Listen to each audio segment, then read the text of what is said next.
Yeah. Yeah.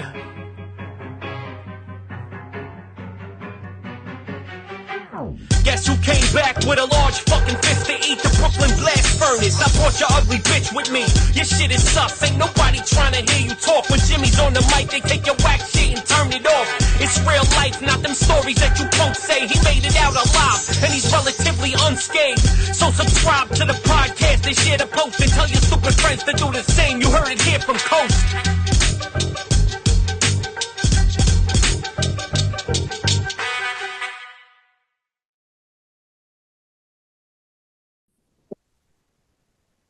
What's up, everybody? On behalf of myself and Beast from Hate Incorporated, we just want to say to go and support Lou Cola and his battle with cancer and his GoFundMe, as well as Danny Viola during his battle with cancer. Right? Every little bit helps. Do the right thing. And we're awesome. Yes! Hate! We're up, my man. Another episode, a long overdue episode of the Brooklyn Blast Furnace with my man, Detroit fucking legend, Beast, Hate Incorporated. What's up, bro? What's up, brother? You know, we were just finally, man. Yeah, finally, man. There was you know, yeah. I reached because I know that you don't have like a Facebook page. You're on Instagram. And there was one account that you don't really use, and then I saw the Hate Incorporated, and then my shit got hacked. I got kicked off. I got kicked off of that fucking account. I don't even know why. Really? I lost my other account. Yeah, I lost the Hate Inc. account for a minute, and I was able to get back on. And when I got back on, well, what happened was they fucking they kicked me off because they said I used some foul language one time or something, and I didn't even know what they were talking about, and they kicked me off, and I couldn't even access it or nothing like that. So then I started another one. Yeah. You know, and then I was able to get back on the original. Right. And then what happened? Fucking, I don't know. I was using the other one, and then all of a sudden I lost that one, and I couldn't get back on the original one, and it's still there. I can't get back on it. I don't know. Yeah, I have like the original Blast Furnace page is still there, but like I have no access to it. Someone hacked into it. If someone goes to it, like, check out my sword. There you go. Swords. It's an Excalibur sword. Yes. You have amazing. $5,000. Really? For the real one. This is yeah, that's not a real one. Nice. Yeah, so we were going back and forth, and then my shit got hacked, and then I don't know, all kinds of shit happened. But then I was like, yo, that's what I didn't know who ran the Hate Incorporated one on Instagram. So I was like, is this Beast? And you were like, big bullseye. I'm like, oh, cool. So then we got back. I'm like, yeah, man. So let's fucking finally do this shit. Hell yeah, man. Yeah. That's awesome, brother. Yeah, yeah, it's good to finally, you know, do this and kick it with you, man. Yeah, we gotta, bro. It's I'll say, you know what? I'll dedicate this episode to the memory of our friend Darrel Maniac. Rest in peace. I appreciate that. You know, and I also would like to shout out, because before we started recording, we were talking a little bit about some stuff or whatever, and you mentioned Kev, and Kev won, man. Rest in peace, man. That was my homie, and all the dog crew, man. Love you guys. Yeah, man. There's a lot of good rough around the edges guys around there that we're both friends with, and they're all good dudes, man. They really are. 100%. Yep. Love them. And Cuz Joe, shout out to Cuz, one of my favorite people. Fucking guy makes me. Cuz is great. Cuz is great. He makes me laugh, man. His missing tooth. Yeah. His fucked up tooth and all. It's great when he takes a picture with it. That means he means business, you know? Yeah, it does. Awesome. Or he's ordering pizza for everybody. Yes, he is. But yeah, I had posted like, you know, that you were gonna come on soon. I didn't put any dates or anything. And then Cuz saw it. He was like, I miss those guys. So I was like, all right, I'll let him know. So that's why I relayed the message to you and vice versa and all that. Hell yeah, man. That was great. Yeah, So Those pictures are cool too. Yeah, go ahead, shoot. He sent, as a matter of fact, he sent those to me today. The one of you and him Oh, solo, and one of you and Donnie Demon, and yeah. So I'm not sure exactly fucking where A. it's from, but yeah, great pictures. You guys look like two That was problems. that was Puda's house, man. Okay, all right. Puda's, yeah. That was like mid Fucking 2000s. Cuz. I don't remember exactly the year that was, but Cuz came over and got tattooed Nice. There you go. by the demon. By Donnie Demon. Hell yeah, Yeah, man. the homie. The homie. I didn't know him very well. I met him a few times, but I heard nothing but good shit. So Yeah, it's my brother, man. I was just actually talking to him earlier today. okay. And Yeah. I was bullshitting with Jeff G the other day. I'm glad he's doing good. Yep, I was just talking with him the other day too. Yeah. Yeah, man. I did a couple of these with him. I think it was the first podcast that he did when he got out of prison. Was this? It was Yeah. one of those things where it's like I'm not gonna sit here and say like, oh, you know, whatever. Like I'm a fucking fan of fucking Cold as Life and Hate Incorporated and shit like that. So yeah, he's a person, you know, he's a man, but like it was like surreal, like talking with him. That was something that I didn't ever think would ever happen.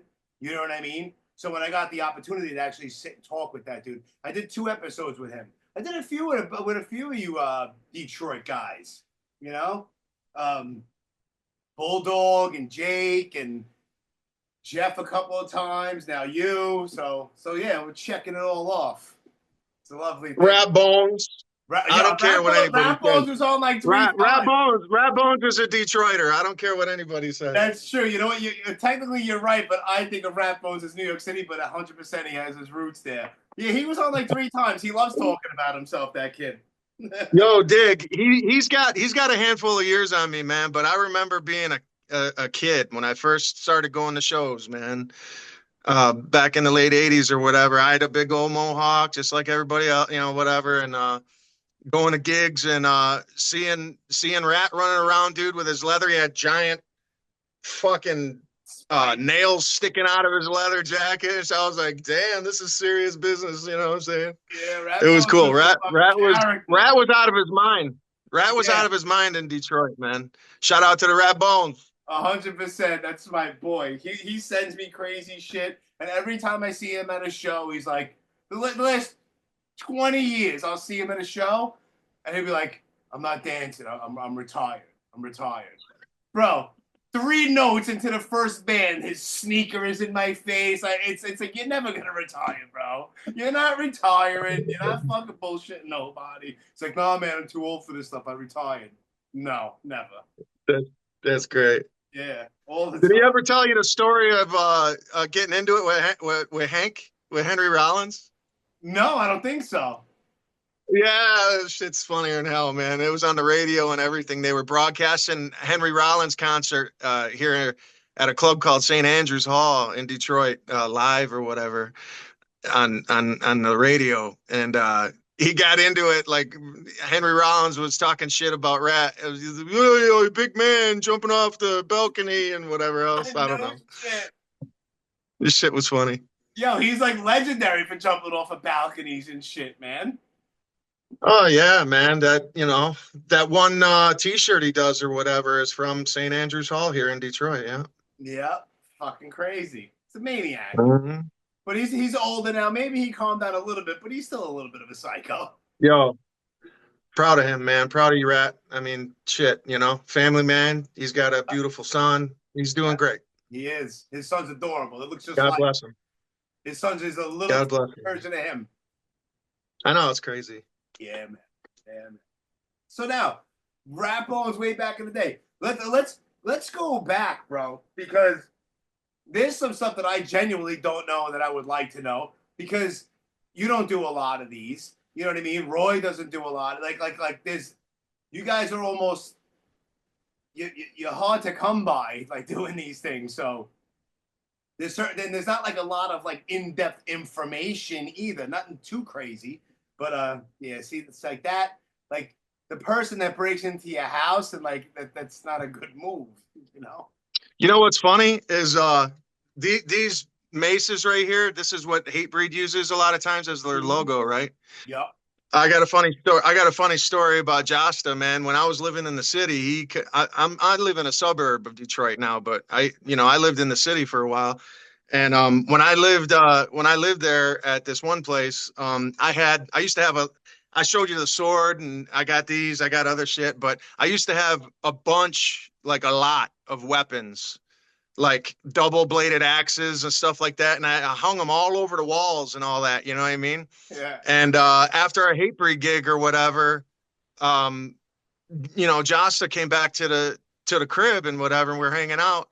And he walks in, he's like, "Oh my gosh, man, what he's just freaking out about he's like, "This is amazing," and whatever. And I was like, "Yeah, man, but the only problem is that you get somebody in here and something goes haywire, it doesn't like you or whatever, it's easy access for a weapon, lap your head off."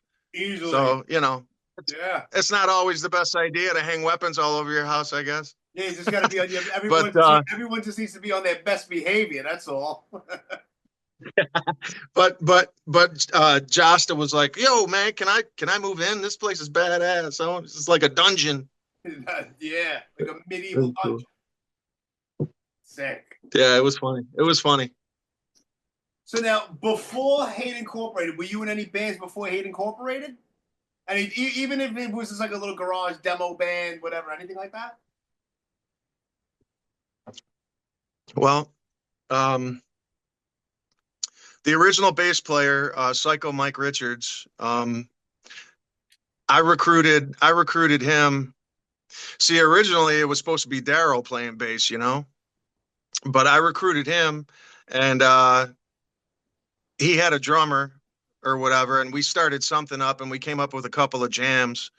And I don't even know what we were calling it, man, but I wasn't calling it Hate Inc. at that point. But we had like 2 jams or whatever, but they were both raging alcoholics, and that only lasted for like 3 months. Yeah.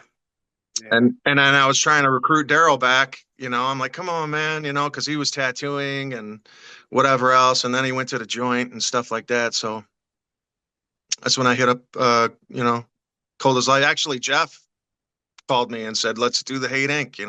Because we were talking about it. We were talking about it for a while.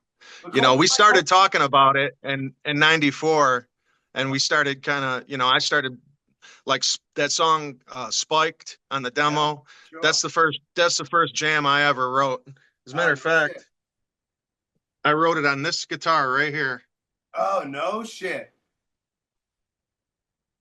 And I still have actually all 3. That's pissed.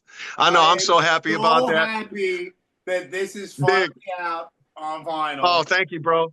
I'm so happy. I'm so happy about that record, dude. Shout out to Collide this shit is so fucking cool, man. It's thank you, man. Yeah, man. And then we have the Craig Holloway alternate cover of Life of Pain. Oh, that's an amazing variant right there. Craig did a phenomenal job. Shout out to the Holloway family, man. They're going through some stuff, and God bless them. You know what I mean? But love Rose, love Craig, man. He's amazing, and did a phenomenal job with that record. Yeah, only 500. Sure.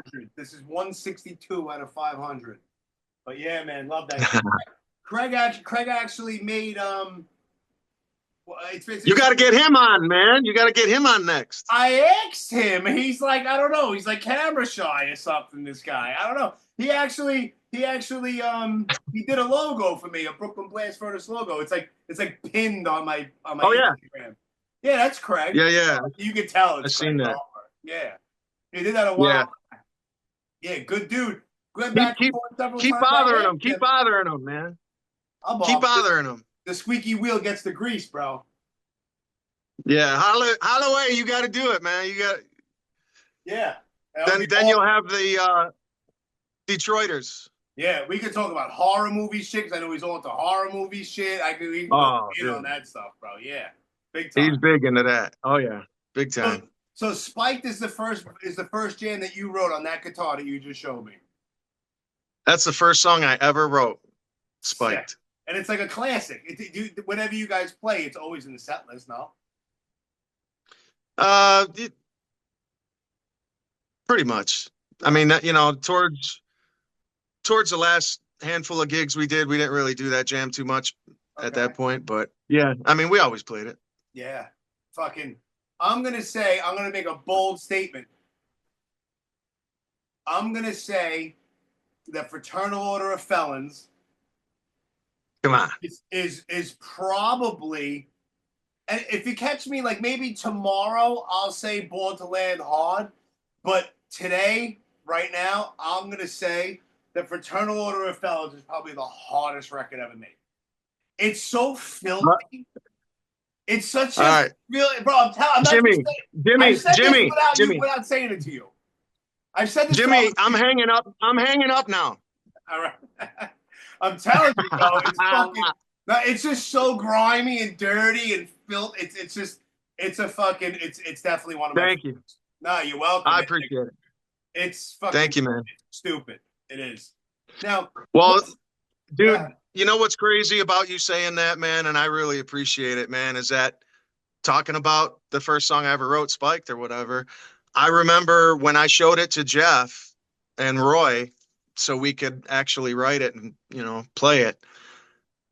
I told them, I'll never forget this, man. I told him, I said, if just one person digs this jam and says, man, I love that song, then it's all worth it. You know what I'm saying? Because I'm a creative artist, you know, and it's very satisfying to hear somebody say those kinds of things, man. You know, when you invent something, you know, I mean, I'm not inventing the wheel or nothing like that. I mean, obviously, you know, I'm like whatever generation you want to call later from the original stuff, but I mean, you know, and that's a whole nother discussion. You could sit here and talk about everything from blues to whatever has been written 1,000 times over in different ways. I mean, you know, the guitar neck is only so long and all that stuff, but it's very cool to come up with something, you know, of your own and have people dig it and get into it. And so for you to say that, man, it's, you know, very, I mean, I respect the hell out of you and I appreciate it. And that's awesome, man. Thank you. Yeah, man. No, you don't have to thank me, man. It's fucking, I remember like the first time I listened to it, I was like, dude, like I had no idea who you guys were. Like, but I was like, yo, these motherfuckers are angry. And it just comes out. It's like Victim in Pain has a certain sound to it that you can't make up. It comes from a place of the burnt out Lower East Side of that time and that era, and it comes through in the music of Victim in Pain. That whole record is just grimy, and there's an attitude. Man, but yeah, I tell you, I feel it's angrier than maybe because it's just heavier than something like that. But it definitely comes from a place where you guys aren't bullshit.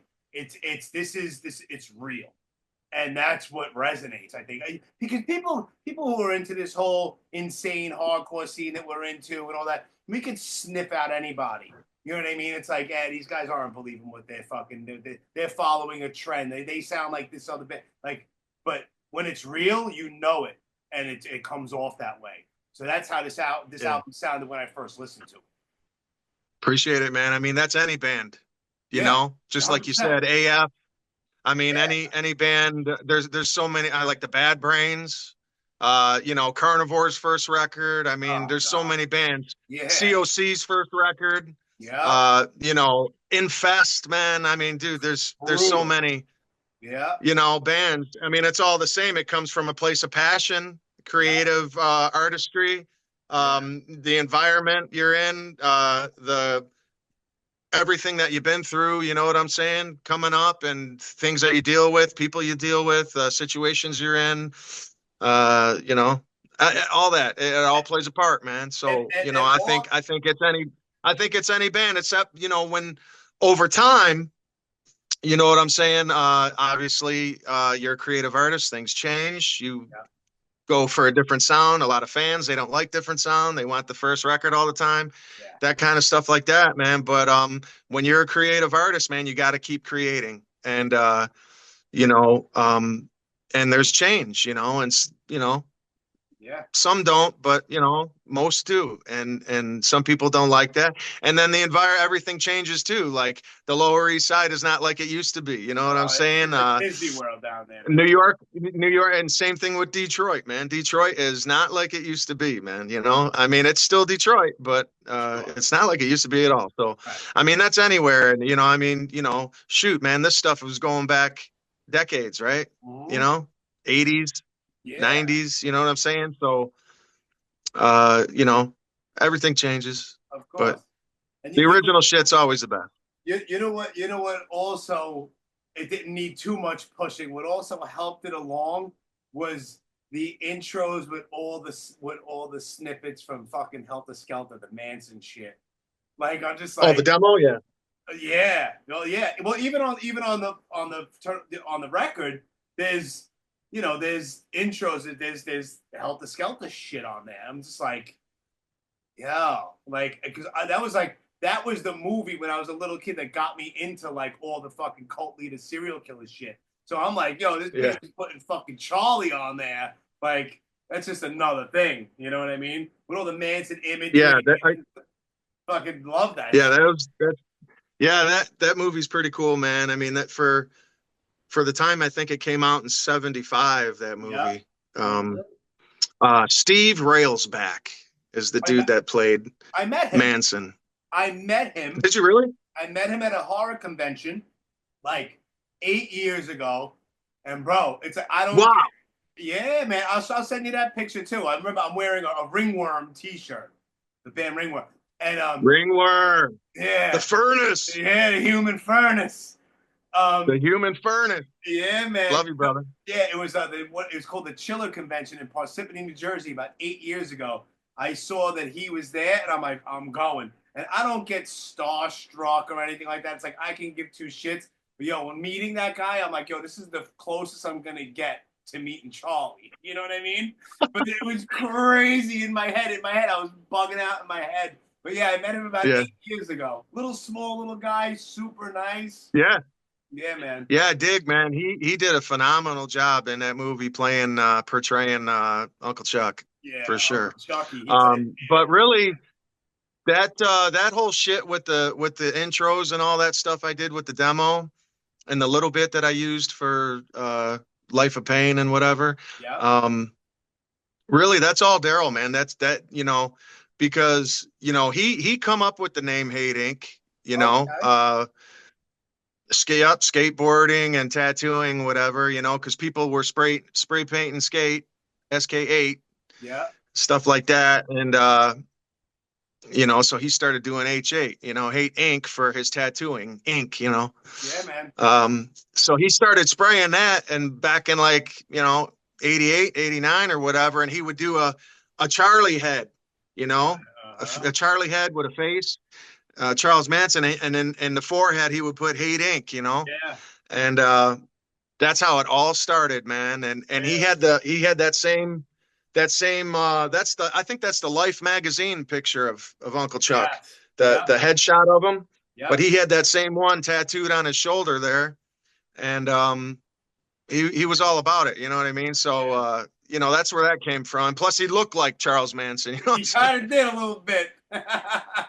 Especially, yeah, his younger years. He, when he was in his, late 20s and early 30s, he looked just like Charles Manson. But that was all come from him, man. And a lot of people don't know too, man, that that first Cold as Life image that Mr. Holloway drew up of that Breaking the Law. Yeah. He originally did it inspired by Darrel, man. The dude beating up the cop and whatever. Yeah. And the first image, the first drawing he did, he had that tattoo on his arm, but then he ended up taking it off. Nice. Okay.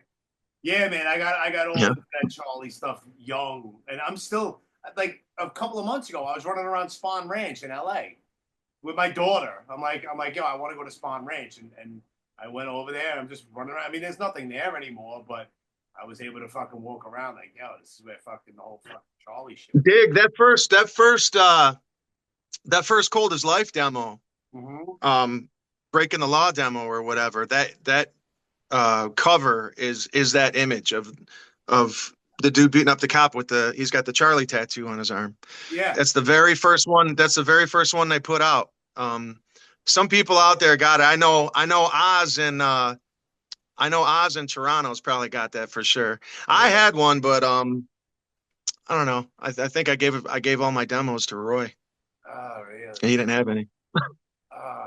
Do you have any like?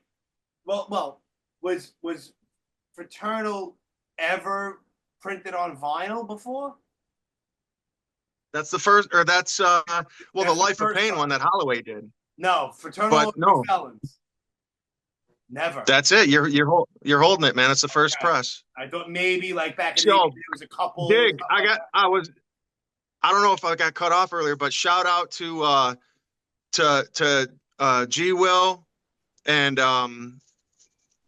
Collide Records, man, and fucking Days Records, man, for doing that, man. So cool. You know what I'm saying? And super happy with how it turned out, man.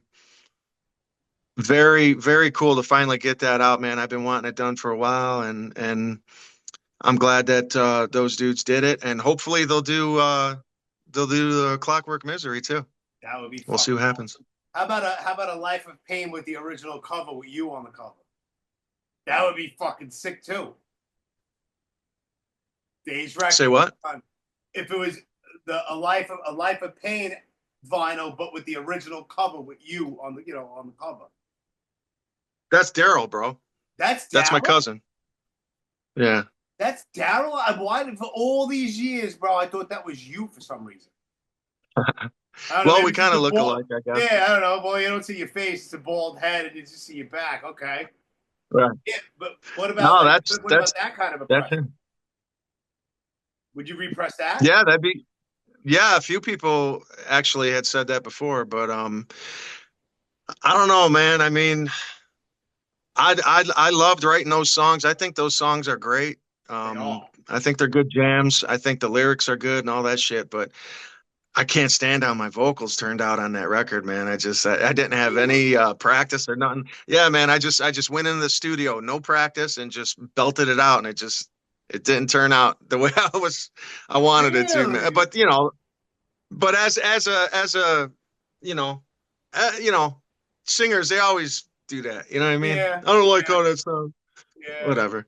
Yeah. That's like. But out of the three, Fraternal and Clockwork and Life of Pain, that one there is my least favorite just because of the vocals. But I would love to redo the record, actually, man. Just the music and everything, because we recorded that whole record live, as a band. Really? Yeah. No. What do they call it? Separate tracking or nothing like that. No shit. What about Fraternal Order of Felons? Was that live as a band too, or no? No. We did that like any other studio session, pretty much. But I wanted to try something different for Life of Pain. I was trying to get like an earlier type of sound. You know what I'm saying? Yeah. Not so metal or whatever. I don't know, but I just that, wanted to try to. All 3 of your records are fucking great. All 3 of your records. I'm in. Thank you, man. Appreciate it. Yeah, and then glad you like it. Yeah, bro. So what happened? What is there any particular reason why Jeff isn't on Life of Pain on guitar? He is. Life of Pain. He is. I don't think Is it Zod? Well, he's credited as Zod on there. He may not be actually credited, dude. Me and him, yeah, me and Jeff. Go by what's on there. He played the guitar on that record, and so did I. We both did. Okay. Yeah, me and Jeff played guitars together when we recorded that record. We were the guitar players. I may have not. I can't. I got to look at the record. I don't know. You got one right in front of you, don't you? Yeah. But I think I may have not have credited him for some. No, I don't I think think you did, could, bro. Hold on. because you know, yo, Yeah. me and Jeff, man, we go way back. I mean, I started coming around before they were cold as life. I mean, I seen the mattress rats. No shit. Well, it's a variant, right? It's a variant, but I do have credits in there for uh, the studio recording. You know what I'm saying? Oh, But okay. I wanted to do a variant of the current, at the time. Because I seen it before. I've seen other bands. Yeah, I've seen other bands do variants of like, of an older album and a current time type of thing. So that's what I was shooting for. But I did put down I think he's in there. I think I credited him. But me and him, we went back and forth for a little while beefing, you know what I'm saying? We're brothers, man. I love Jeff with all my heart.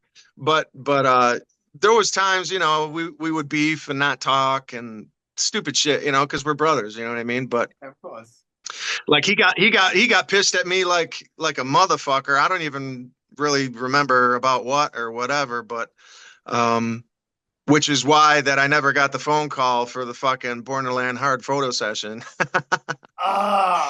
like, like when I seen the photos at someone else's house or whatever, I was like, what the fuck, man? And like, oh, Jeff said, you didn't want to call you. You said you're a dick or something. I said you were a dick. That's fucking funny. Yeah, so we were beefing, you know what I mean? But I love Jeff to pieces, man. Yeah. He's my brother. He's my brother in Christ. Yeah. For sure. That's awesome. It's fucking great. And then, so did you guys how much like touring? Like did you guys hit Europe at all for any of this stuff? Yeah. Rated? Yeah, we did Europe in 2007. Okay. We did like 30 dates or something like that. But yeah, it was cool, man. Europe was cool. We did a pretty large portion of Europe. And then you guys got back in the studio to do Clockwork Misery. Because that came out in 2009. Correct. Yeah, shortly after we come back, we were in the studio recording in 2008. It was finished in 2008. I don't think it dropped until like the first month or two in 2009 or something. Yeah, another fucking brutal fucking record.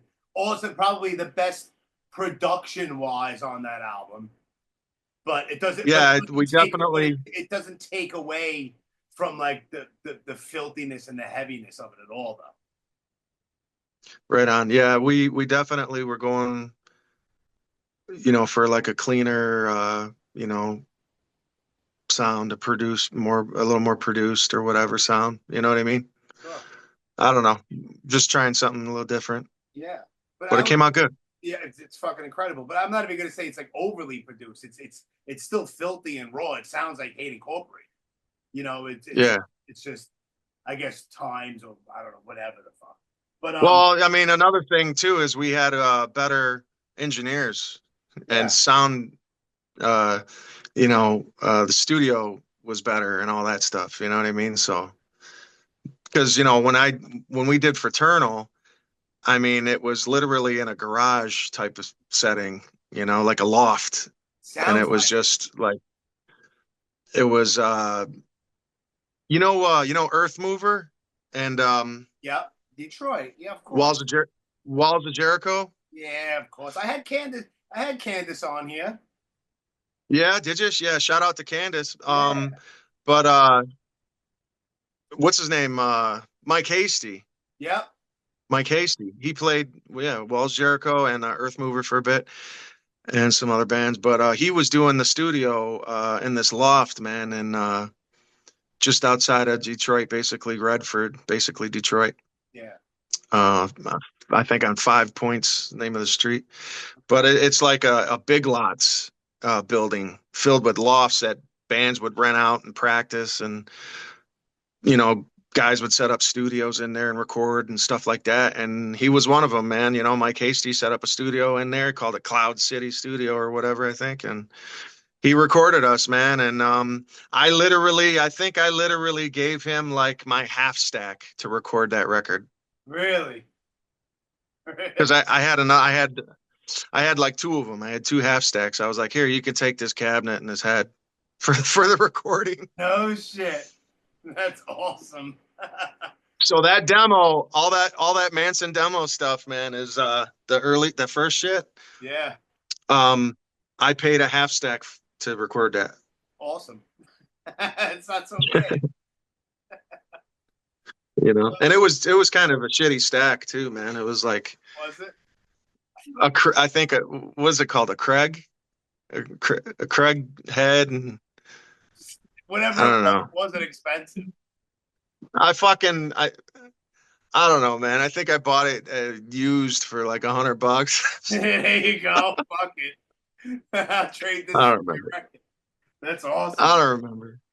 So now, Yeah. I have a quick question though, since we're on Go ahead, shoot. still. The very beginning of Your Broken Place, all that reverse shit, what is that not in reverse? Is that a portion of the actual song that he just decided to make in reverse in the beginning? He who? Whoever fucking made the fucking Mike Hasty? I don't know. No, Hasty did the oh, wait a minute. Broken Place. Yeah, okay. Hasty did record that. No, I came up with that. It's the very beginning of the song. Play backwards. Just play backwards and then it just kicks back into normal. Okay. Because there's certain parts in it, you might have heard this, there's a certain part in it that obviously it's still reversed, but it sounds like you say suicidal children in it. You ever hear that? That's crazy. Did you ever hear that portion of your own record? I heard that it sounds like it says suicide. It says suicidal children. It's crazy. I'm like, what the fuck is going on? I didn't know about the children part, but I'll have to re-listen to that. Yeah, but man, it's all I hear. That's funny. That's a drag, actually, man. You know, I'm not down with that, but you know, down with it, but it's also I think it's fitting for the record. I don't know. It's interesting for sure. You know what I'm saying? But it wasn't deliberate whatsoever. No, I just, I got the idea from one of my favorite bands of all time, Corrosion of Conformity, Eye for an Eye record. I stole the idea basically. I mean, I Yeah. You know what I mean? I liked it, so I wanted to do it. You know what I mean? Well, it's awesome. It's that's a jam right there. And that's just how it came out, I don't know. But that's interesting, man. Yeah. I never heard anybody ever say that till now, Jimmy, that it says children. I never knew that. That's what it sounds like to me. There's all kinds of shit you can't understand anything, and then there's one part where it says it sounds like it's a suicidal children, and then it just gets all mushed up again. Yeah, I like how you're trying to explain it. I can't imitate it unless I use my hands. Talk with my hands a lot, bro. I'm from New York. What do you expect? I get it. Yeah, I do it too, man. Fuck. So now you guys play Black and Blue. What year was that? That was 2008, 9? We did two of them. We did 7 and we did 9, I think. 9, I think. And you guys, yeah. We played a couple other places too. I think we did a Pyramid show. I think we did place. Europa. The Santos Party House with Santos, that's what I meant. Yeah. With John and Mackie, and then CB's. We did CB's with HR come out with a birdcage. That was great. A bunch of bands, man. Everybody Gets Hurt. Lethal Aggression, man. Oh, they were amazing. Yeah. Love them. I put together Ratbones' 50th birthday show at a Oh, club, nice. at a place called Lucky 13 here in Brooklyn. It was a different version Cool. of Cold as Life. Jeff was still Oh, right. locked up. But we got Lethal Aggression to play. We got Lethal Aggression to play. Nice. Yeah, it was like Lethal Yeah, Aggression, that was, Urban Waste, Mental. yeah, that was, yeah, that was his shit, man. Those were his or are his homies or whatever. But Yeah. I remember I was telling you the story earlier that when I first seen Rat running around back in the day here in Detroit, one of the first encounters we ever had, man, he was passing out.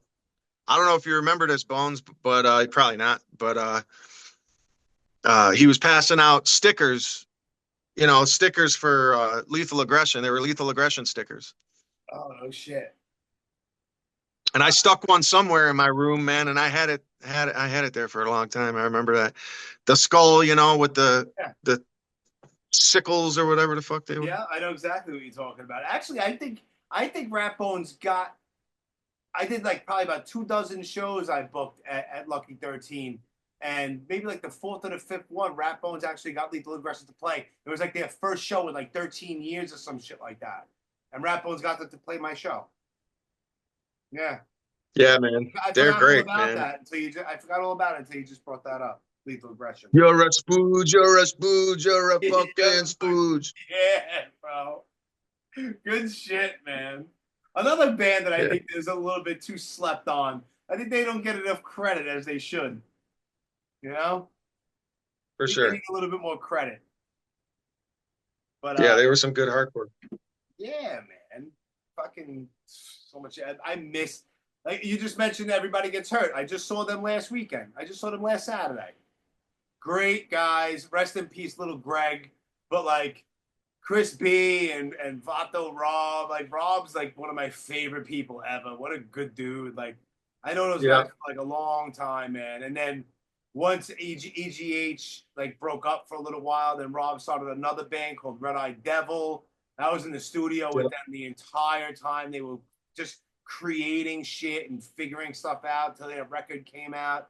And then tragically, that's cool. Yeah, and then tragically, little Greg passed, and then they kind of killed the band. Rest in peace, man.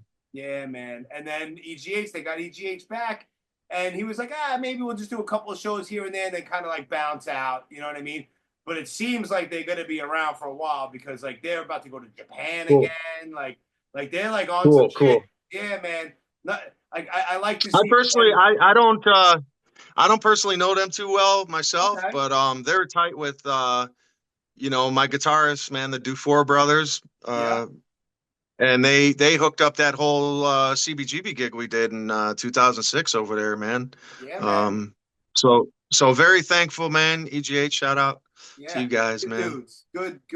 Good people right there. Yeah. 100%.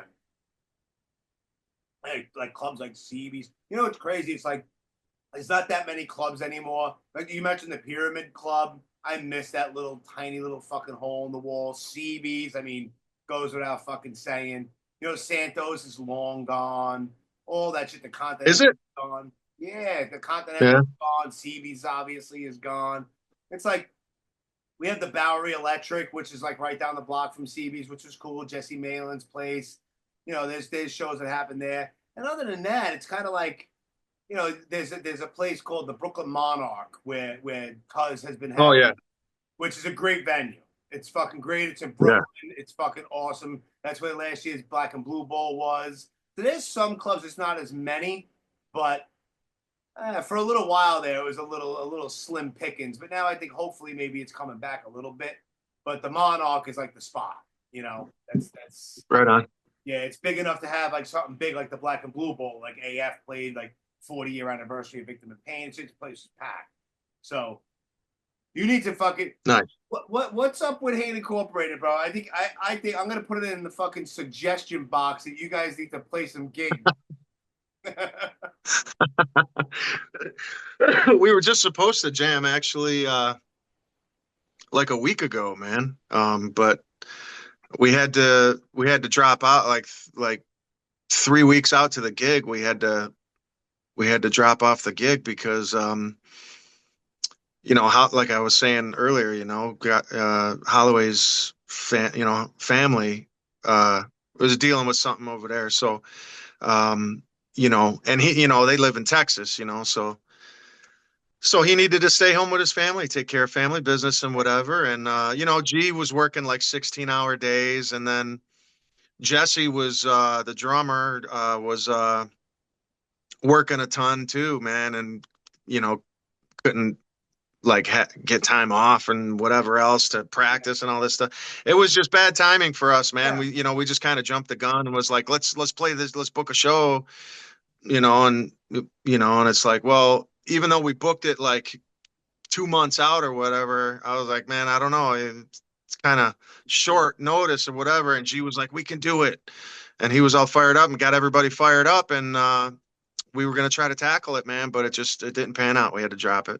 But we're planning on something, you know, we want to do another gig. So, you know, we did that gig last year with Cold as Life in Detroit, and that was phenomenal. That whole set's on YouTube. I watched it the other day.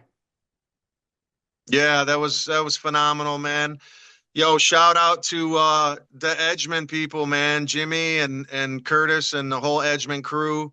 They're the best, man. I mean, Jimmy, I love that dude, and Curtis, man, those guys are great. They put on a phenomenal fest, the Tied Down Fest every year. Yeah. They do shows in between every year. Check out the Bad Beat, you know, Jimmy's band. They're badass, and he's got another thing going now too. What's that band called? God something. God's Hate? Forgetting the name. No. It's something else. I'm forgetting the God Body. God Body. That's Jimmy's other band he's playing bass for or whatever. Check them out. But they do a lot, man, you know, and they do all the printing for a lot of the bands, you know, the shirts and whatever else like that. Yeah. Did a lot of stuff for Hate Inc. and Cold as Life and whatever. So they're awesome, man. Shout out to the Edgemen. Yeah, awesome. I was looking because I have this shirt. I have this shirt for a long fucking time. Hey, I didn't even see that, man. Nice. Yeah, man. You got your Ricky. Hey, yo, you got your Ricky Rackman outfit on. Yeah, I do. My Ricky. You know that I had that motherfucker on here too. Did you really? I swear to God, I had Ricky fucking Rackman on here as like a goof. Yo, did you ever see that episode when that he did with Guar and Orderist told me wore yes. Yes. That was great. Yep. But it's funny because every time he'd have somebody on, man, he'd like dress the part. Yeah. Yo, fuck that. Bro, I was going to actually wear a Cold as Life shirt, but I saw this. I'm like, fuck it. I don't wear it often because I don't want it to get destroyed. I have it for a long time. And on the back, it says you'll get it's a nice touch. No, you wear it well, bro. It's good. It's good. It's impressive. Now you're just being silly. But yeah, on the back, it says you'll get your face smashed. But I had this for a long time. But I went onto the website, and there's Hate Incorporated stuff, but a lot of it's sold out, and whoever it is needs to fucking re-up the stash because I need to get some more fucking some shit. Oh, that's through the Edgemen, right? I believe so. Yeah. I found it somehow. Yeah. Yep. Well, actually, we're gonna be re-upping. We're gonna be re-upping. You know, the Clockwork and the Fraternal stuff and whatever. And I got a few new designs too that are badass that we're gonna be dropping soon too. So good. All you kids out there, take note that there's gonna be some new Hate Inc. merch dropping very soon through the Edgemen. We got our own Hate Inc. store in there, merch store in there. So, and then a lot of the old designs are going to be there too. So coming soon. Yeah. For you kids keep an eye out. And the old men like me. Yeah. Keep an eye out. That's it. That's how my girlfriend makes fun of me. How I sing. She, what are you saying? I don't know what you're saying. No. Well, get it there. I don't know what I'm saying. I'm saying some stuff. I'm saying stuff. I'm saying words. No shit. So yeah, but so me and you, we were going back and forth like on the Instagram shit. Oh, you guys are playing. I know you don't have the actual details, but you guys are playing in Detroit. This is gonna probably be your next gig. Because I told you, I was like, yo, if you're playing like that point, like it's like right after like the winter breaks or whatever, I'll drive my ass up there to come there. Because I've never been to Detroit. I've been to Lansing once on like a job like fucking 15 years ago, but I've never really fucked around in Detroit. And I haven't seen you guys live obviously since the Black and Blue Bowl. It's like 100 years ago. Right on. We're gonna play Detroit. I mean, because we dropped off that show, we Right. gotta, I'd like to make it up, here in the city first. Yeah. But me and G have been talking about, maybe doing a gig or two out of town, like PA or in New York City, So we'll see what happens, But everybody's real busy, man, and we're not active. We're not an active band. It's just like, right. When can we do it? And when will it be fun? When will we have time? I mean, it's all about having fun. I mean, Cousin Joe, 2025 Black and Blue Bowl. Yeah. Yo, cuz I miss you, bro. I miss you, man. That'll be fucking awesome. That'll be fucking that'd be fun, man. It'd be cool. Yeah. You don't have to be active to play that. You don't know if you guys could do it. Joe, put you on there. Yo, look what I got. We were talking about some of these bands earlier.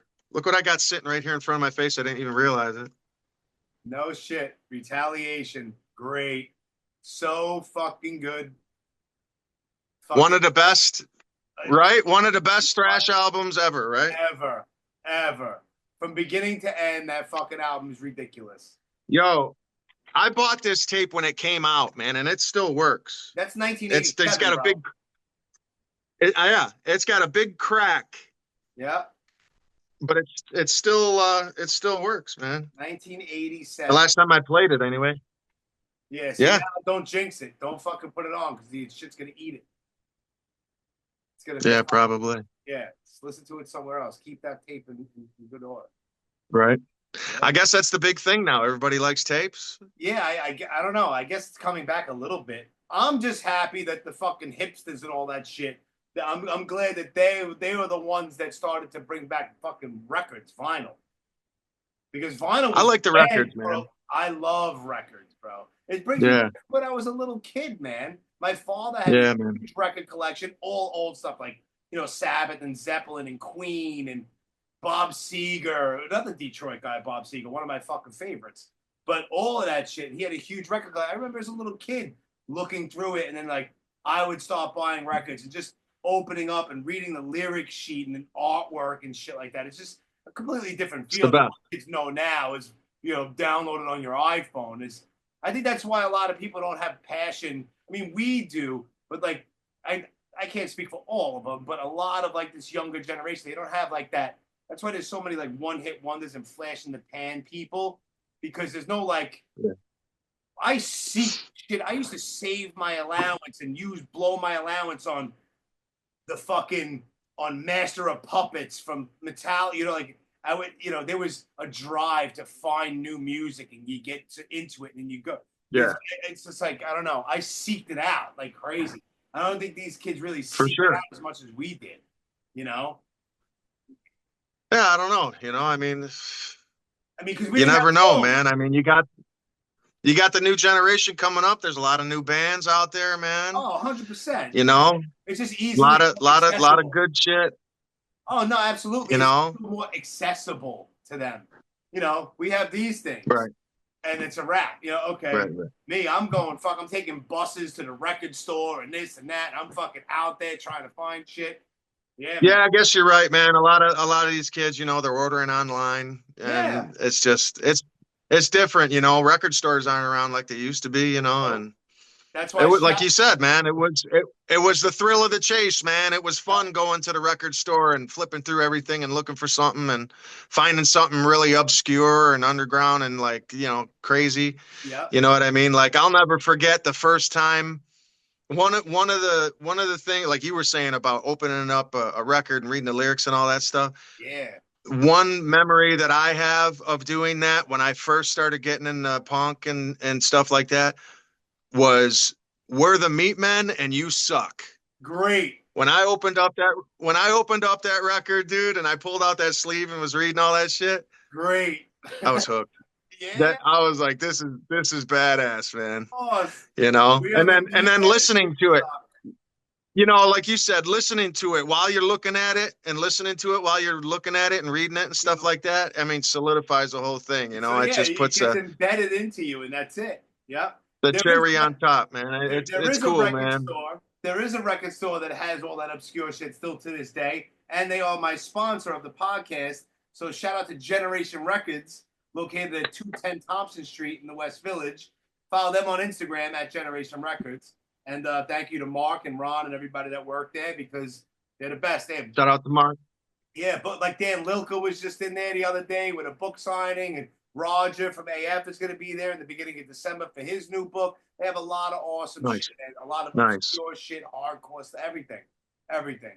And they've Nice. been since the early 90s. You know, they lasted through COVID and all that shit, and they're doing well. So the last Right on. record store on the block, man. Yeah, man. I see sometimes they get some really good stuff in there, man. Rare stuff, man. First pressing stuff, and it's pretty cool, man. Yeah, Marc is always on the hunt. He's buying all kinds of shit. He's always on the hunt. Always. Yeah, Right on. Great fucking store. So support those guys. And even if you want to buy stuff online, they have like a big cartel. So you go to like Generation Records, bigcartel.com, and you can actually order stuff if you don't live in the city. I actually hit up Marc about this Carnivore. I was trying to get the first pressing record from him. I think he had it. I can't remember what happened, man. If someone was like already had dibs on it, or really can't remember why I couldn't get it. But yeah. Do you prefer the first Carnivore over the second? The second. Well, there's Carnivore, and then there's Retaliation, which is the second one. Carnivore. Right. No, Retaliation. Yeah, 100%. Yeah, it's fucking so crazy that record. Retaliation. Yeah. I mean, it's it still sounds like Carnivore, but it's just a totally different. Yeah. You know, they matured in Retaliation. They did. But not in an overly produced bad kind of way or nothing like that. No, not at all, man. Yeah, but fucking Pete Steele, Brooklyn. Oh man, rest in peace, Pete Steele, man. Brooklyn. He was a good dude, man. Yeah, he was a fucking gentle giant. That guy was a really gentle giant. Yeah. He was cool as hell, man. Yeah, I visited his grave a couple of times. I went to his grave and paid my respects. He's out on Long Island, so yeah. If I find myself out on Long Island, I'm in the area, I'll stop by St. Charles Cemetery. I know exactly where he is. I go there and I pay my respects for a few minutes and then keep it moving. But yeah, man. I got a super funny story, man, about Pete that I can't. Oh, you're not allowed to. I can't tell you right now. No, I can't tell you right. It's super funny though, man. But I'll have to tell you later. But it's a great memory, man. He was great. Yeah. Another character. It's a fucking giant fucking. And not for nothing, Typo Negative. Not for nothing, Typo Negative is one of my favorites too, man. Yeah, man. I love Typo. Yeah, my favorite is that first record, that Slow, Deep, and Hard record. I fucking love it. A lot of those records. I had Louis Beto on here, who the drummer for Carnivore. I had him on here not that long ago.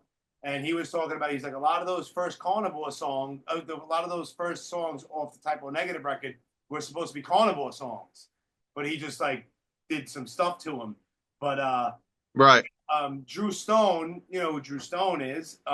Last weekend, actually before the EGH show, I was running around Central Park with Drew Stone, and I took a bunch of pictures. I'll send them to you. I superimposed screenshots from the Typo Negative Black Number 1 video, because Drew produced that video. So he knew, he was like, dude, that tree that Pete is with the big stand-up bass that he's playing in front of is still there. So I got screenshots from the video. So we went there and I took shots of the tree at the same angle, and I superimposed the screenshot to the one that I took. So it's like, I'll send it to you. They're fucking awesome. All right. Yeah. Nice. Dig. Hey, did Paris fucking record that? Did he Paris, direct that? Paris directed it. Drew produced it. Okay. Yep. I just found that out, man. I never knew that. I just found that. That's so cool, man. Very cool. Yeah, yeah, man. Yeah. And there's a bunch of, I never even noticed it, but Drew was telling me there's a bunch of guys inside the tree, like on the branches, and they're wearing giant masks. And those are all the guys from Life of Agony, all up in the tree. Oh, right Yeah. on. Yeah, man. Shout out to Joey Z. Big time. Joey Z's a good dude, man. Hell yeah. He Yeah. recorded or not recorded. He And did some mastering and he did some other producing of Clockwork Misery. did he? Yeah. Nice. Yeah, man. He's a busy dude. He does a lot of stuff, man. Joey Z's a good dude. I know him for a super long time, since Life of Agony demo days, early 90s, man. Good guy. Man, the river runs red, dude. That Bro, my record. soundtrack, bro. That was my That record, dude.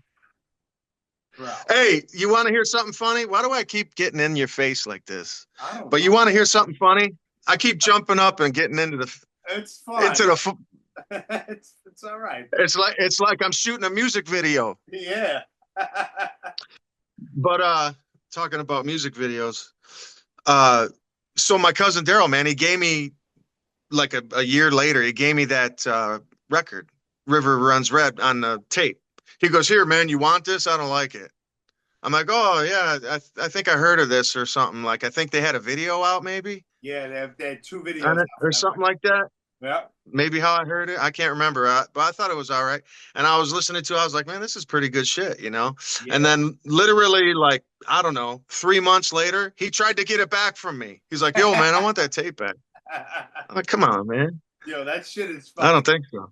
Yeah, that came out in '94, so I was like 18 or something like that. So Angry, and those that record, the first two Leeway records, fuck, rest in peace, Eddie fucking Sutton, man. Oh, rest in peace, Eddie, man. God, man, For sure. that one fucking stung. That one stung. And Yeah. like the first two Biohazard records, like those records right there, the first two Leeway, the two first Biohazards, River Runs Red, and like One Voice, Agnostic Front, like that was my soundtrack for like years in the early '90s. Like I wasn't hearing nothing else. Like that was it. Yeah. Good stuff, man. One Voice, definitely. Awesome shit, bro. Now, Shout out to Rod, Vinny. 100%. So are you like, I know you're creative and the music and all that stuff, but do you write lyrics? Do you find yourself like maybe like writing lyrics or writing music, like just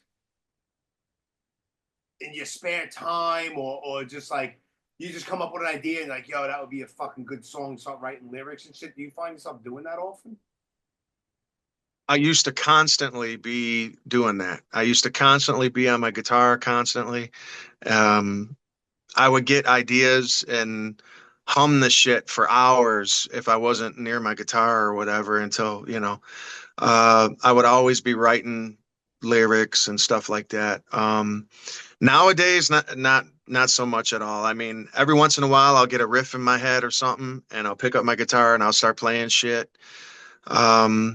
And I got a lot of stuff on my phone. I probably got like a dozen worth of like song material, for like a full record right now on my phone of shit that I just come up with and whatever. And, me and Jeff, me and G have been talking about, trying to write like New Cold as Life and trying to write new Hate Inc. stuff and possibly doing like a split, or something like that. But we've been talking, he's been real busy lately and whatever. I work a lot too, but so we haven't been getting together lately, but we definitely been talking about that's what we want to do, is write some new music and put something out at the very least, put something new out. So yeah, that would be fucking awesome. We're definitely talking about it. I got shit that's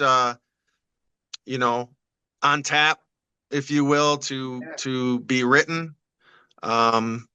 And I'm sure G does too, because he's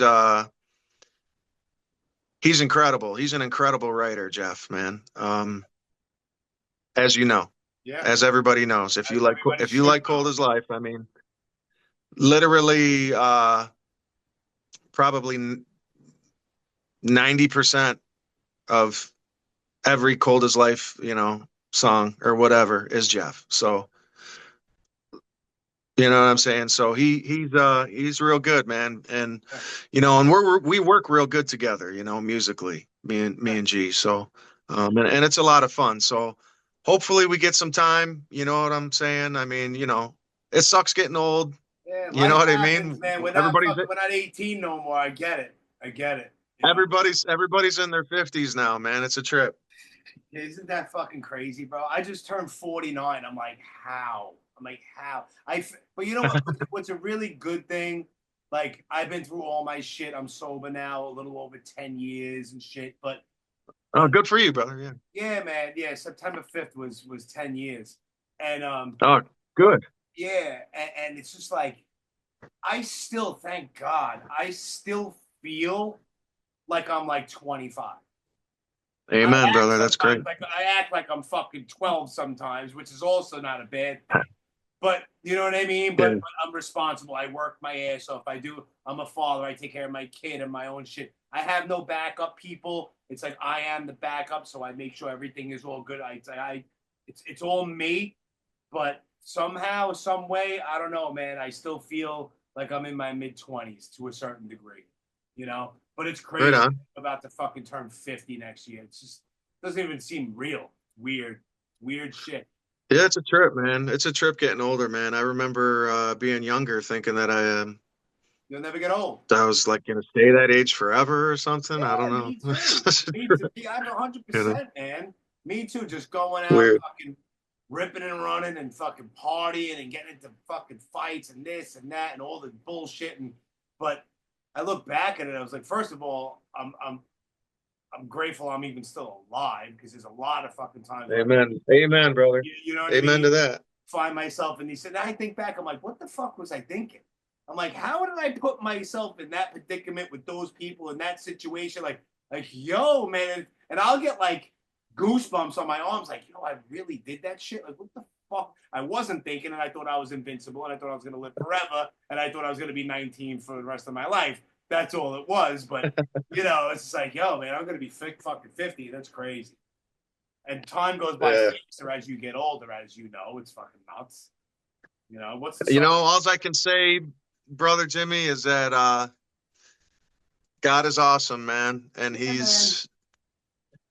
his mercies are new every day, man, and every day is a new day, brother, and God bless you, man, and it's been a rough ride, you know what I'm saying, but you made it, you know what I'm saying? Yep, same here. We made it, you know what I'm saying? Obviously, you have too, bro. A And lot of us. yeah, yep. And a lot of us didn't.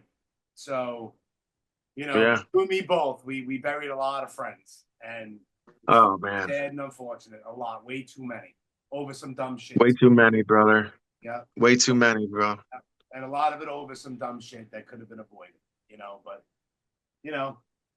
what are you gonna do? I mean, just try. God bless everybody, man.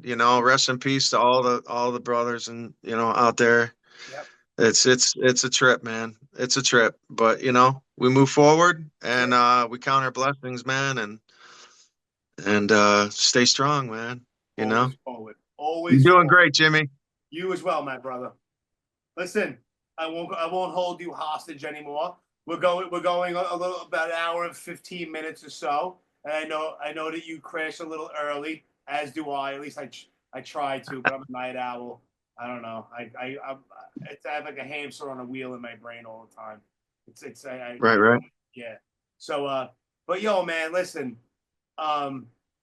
Once you get a little bit closer in on that date for that Detroit show, I'll make it my business. I'll drive my ass up there. I have no problem doing that.